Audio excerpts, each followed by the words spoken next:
Hello and welcome to our 12 hacks of Christmas. Today we're going to have a look at doing the ultimate veggie stuffing. Traditionally a stuffing was used as part of a roast, and it was to catch the fat and the juices that ran off the roast, and it had breadcrumbs or grains in it, and they would plump up and cook as the roast cooked. Now increasingly it's used as a side dish, so it's made completely separately. So we're going to make one with veg as its base, and we're going to bring lots of Christmas flavours into it. Think of this like a posh paxo. At its heart is going to be breadcrumbs and sage and onion, those classic flavours, but then we're going to add some interesting veg and other Christmas flavours in there to complement it, not to overpower it. Now a stuffing's job really is to soak up the gravy and the flavours around it. So we're not going to make it too wet, we're going to leave it a little bit dry so that it has that function, so that it soaks up those flavours and that gravy that's on the plate alongside it. So we're going to start with some diced veg as the base, and the first thing we're going to start with obviously is an onion. So I've got a red onion here, you could use red or white onions. Red onions arguably are a little bit sweeter and they add a bit of colour to the dish as well. We're going to finely dice that.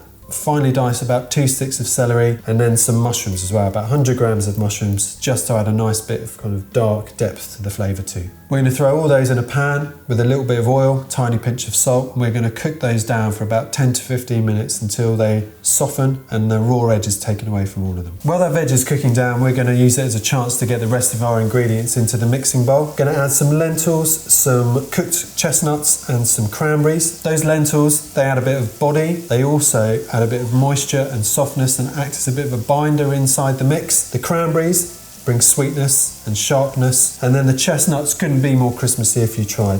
They're cooked chestnuts, and we're just going to either roughly chop them or crumble them into the mix so they mix through nice and evenly.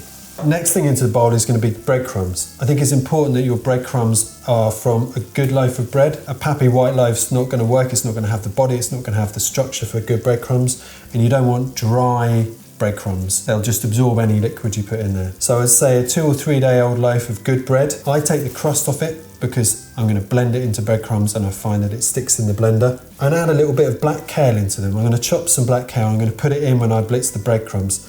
Now it changes the breadcrumbs into this nice deep green colour, but it also brings this kind of deep minerally taste from the kale. Brassicas have a tendency to overcook, but black kale does take a long time to overcook and get that sulphurous cabbage smell. So we're going to blend it into the breadcrumbs, and by the time this stuffing is cooked, we're going to have little flecks of cooked kale through it, but it's not going to be overcooked to the point of being strong and sulphurous and overpowering. So it brings some colour, but then it brings some greens into the dish as well.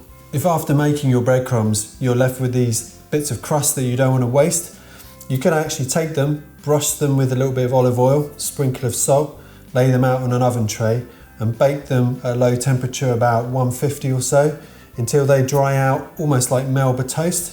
And you can use them for dips, or you can serve them alongside cheese and chutneys on a cheese board. If you don't want to waste your kale stalks either, find our veg hack for kale stalk pesto. Next comes the herbs and the aromatics. We're going to put plenty of sage in there as well. We're going to be really bold with it. It's one of the key flavours. We're going to throw some lemon zest in there as well, but we're going to keep that lemon. We're going to use the juice to tweak the sharpness at the end, and we're going to throw in some garlic, and we're just going to cook those out with the veg in their final minute or so. Tip everything from your pan into the bowl, and then you're going to want to season. So we're going to season with some salt, a decent pinch of salt.